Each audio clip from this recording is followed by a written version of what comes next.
Oke, hai dan halo semuanya dan halo teman-teman, berjumpa lagi bersama gue di Billy Gaming. Sekarang kita bakal ngebahas dan mengulik suatu game side-scrolling endless sandbox di Android bernama Bitcop. Game ini sendiri diterbitkan oleh developer yang memang terkenal dari dulu yaitu 11-bit Studios. Ada begitu banyak konsep game keren yang lahir di industri game berkat aktifnya pengembang game indie. Tetap dengan idealisme besarnya di jalur indie, developer 11-bit Studios ini dari dulu emang selalu membuat game yang pada akhirnya menyandang predikat nama besar untuk multiplatform. Kebanyakan game mereka juga emang fenomenal banget di kalangan gamer. Gua kasih contoh ini yang pertama ya. Yang pertama itu ada This War of Mine. Game yang bisa membuat gua melihat layar di balik peperangan yang kontradiktif.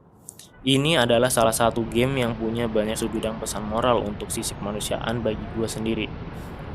Terus yang kedua itu ada Frostpunk. Game yang kental banget akan mekanikal dan taktikal dan krisis moral. Dan yang ketiga itu ada Children of Morta. Game yang kaya banget akan visualisasi dan artistik yang wah, serta memasukkan beberapa dungeon gelap di dalamnya. Tentu sendiri beberapa game dari 11 Studios ini emang gak bisa gue lupain, karena mekanikalnya yang cukup anti mainstream untuk seukuran game indie. Tapi dari beberapa game yang gue sebutkan barusan dari game 11 Bit Studios ini membuktikan bahwa developer ini memang ahli banget dalam membuat suatu game. Dan game yang mau kita bahas kali ini adalah game Beat Cop, sebuah game yang dikembangkan oleh developer yang sama. Tetapi sebelum masuk ke pembahasan gamenya, gua mau kalian subscribe terlebih dahulu channel ini, yang pastinya agar channel ini lebih berkembang pesat ke depannya, dan gua juga bisa selalu ngasih banyaknya hidden games yang siap untuk kalian mainkan sekarang.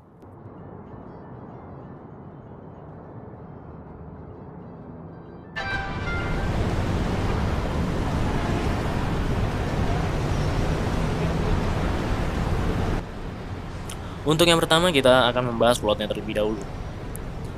Game dengan grafis pixel art dengan storytelling yang unik serta menarik ini mengambil setting waktu ala 80-an di kota New York. Dari keterangan yang ditulis developernya pada awal game, dikisahkan ada dua orang anak yang sangat fanatik akan program yang tayang di televisinya, yang membahas aksi heroik dari angkatan kepolisian. Lebih berdasarkan pada kisah-kisah film action TV dengan tema kepolisian, game ini mengusung simulation point and click, di mana kita akan menjalankan sebuah keseharian sebagai seorang polisi reguler atau bisa disebut sebagai polisi lalu lintas. Ini adalah karir awal teman-teman menjadi seorang polisi. Jadi tugas-tugas yang dibebankan pada kalian itu hanyalah tugas-tugas yang ringan, seperti polisi lalu lintas pada umumnya. Game ini juga punya latar belakang kisah yang menarik. Main karakter atau tokoh utama dari game ini bernama Jack Kelly, seorang mantan detektif yang harus memulai karirnya kembali dari awal karena sebuah kasus skandal. Dari yang gue lihat, dia sepertinya memang dijebak dari cerita storyline dalam game ini. Lalu, progres dalam game ini juga kedepannya akan membahas usaha penyelidikan Jack Kelly untuk menguak kebenaran dan membersihkan kodrat dari namanya sendiri. Yang sedikit menyebalkan dari game ini adalah pembawaan elemen naratifnya yang terlalu mendramatisir, seperti halnya film Hollywood di tahun 80-an yang melihatkan gimmick yang dibuat-buat banget, seperti halnya teman-temannya Jack dan termasuk bosnya yang terlihat sangat meremehkan Jack. Lalu, game ini juga membawakan joke-joke sensitif dan dialog-dialog yang sangat rasis, seperti halnya memanggil orang berkulit hitam dengan sebutan Dark Kiss dan memanggil orang Asia dengan sebutan Slant Eyes atau orang bermata sipit.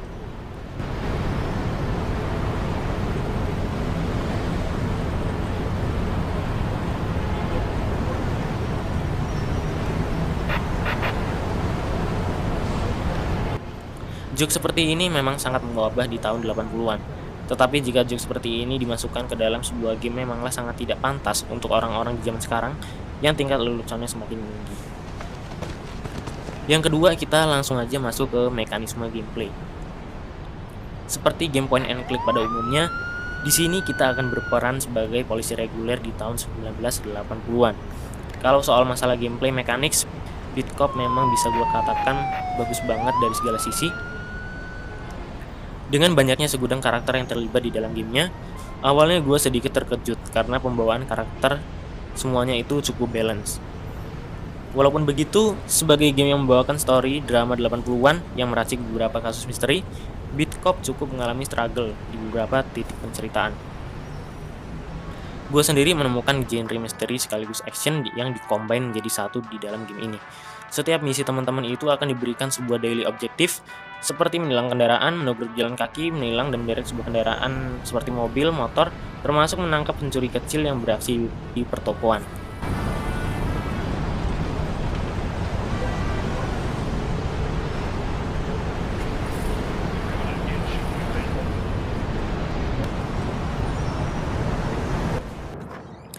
Bitco pada dasarnya adalah sebuah game side-scrolling point and click di dalam sebuah sandbox. Jack akan berjalan ketika kalian menyentuh objek yang kalian ingin tuju. Hal terbaik dalam game ini adalah gameplaynya yang bekerja dengan mengkombinasikan elemen naratif dan grafik di dalam gamenya. Hal ini membuat terciptanya rasa stres dan atmosfer yang masif di dalam gamenya. Game ini juga hadir dalam beberapa chapter. Chapter dalam game ini dipresentasikan dalam bentuk keseharian. Di hari pertama atau day one, kalian akan briefing dengan atasan baru kalian, seorang bos yang berada di dinas kantor kepolisiannya teman-teman. Dia akan memberikan beberapa main quest untuk kalian selesaikan di hari pertama, dan beberapa hari setelahnya akan lebih kompleks dengan banyaknya main quest ketimbang hari-hari sebelumnya. Tiap hari ke depannya, kita akan menjalani tipikal mission yang sama. Walaupun terkesan repetitif, game ini bisa dikatakan jauh dari kesan repetitif. Ketika teman-teman mulai jenuh dengan main mission yang sedikit membosankan, game ini hadir dengan set quest yang sangat kreatif dan inovatif.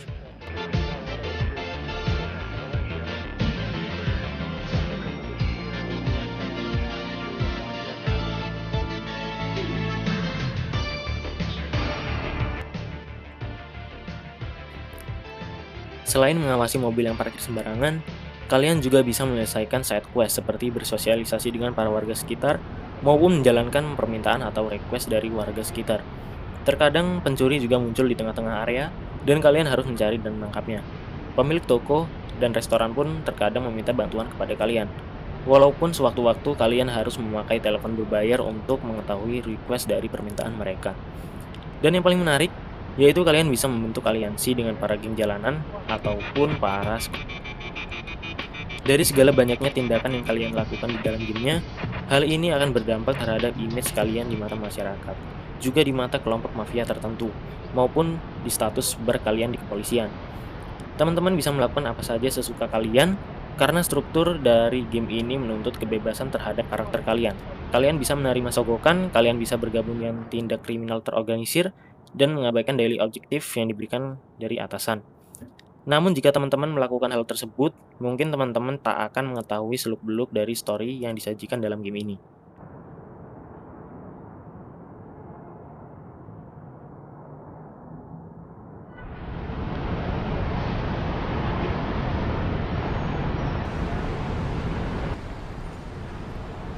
Berbicara tentang storyline pada game ini, penulisan cerita dalam game ini sangatlah ambisius. Terkadang joke yang disampaikan benar-benar lucu, tetapi joke yang disampaikan di sini adalah joke yang terkait dan menyangkut dengan tipikal joke di tahun 80-an, yang membuat beberapa orang tidak tertawa saat melihatnya. Dialog yang rasis dan mengandung unsur yang sangat seksual dalam game ini memang begitu kuat, tapi tak terkesan begitu kontekstual. Story dalam game ini juga cukup bagus dan menarik, walaupun menurut gua bakal ada beberapa orang yang akan mengalami permasalahan dalam menikmati style dialog dan joke dalam game ini. Jadi mungkin segitu aja review dari gua. Secara keseluruhan game ini bisa gua kasih skor 8,3/10. Nah, untuk aspek terakhir yaitu kesimpulannya Bitco pada dasarnya merupakan game yang patut teman-teman coba jika kalian bosan dengan game yang gitu-gitu aja. Game ini juga banyak side quest dan interactive object yang banyak banget dan bisa kalian explore dari segala arah. Visualisasi pixel art yang hangat dan sekaligus ramai juga membuat game ini sangat worth it buat dimainkan. Jangan lupa like, share, dan subscribe jika kalian suka dan betah sama video ini. Sebelumnya gue ngebahas game yang bagus banget dan keren banget, yaitu Left 4 Dead. Kalian bisa klik kotak yang berada di ujung layar kanan atas. Jadi segitu aja, gue pamit undur diri. See you guys.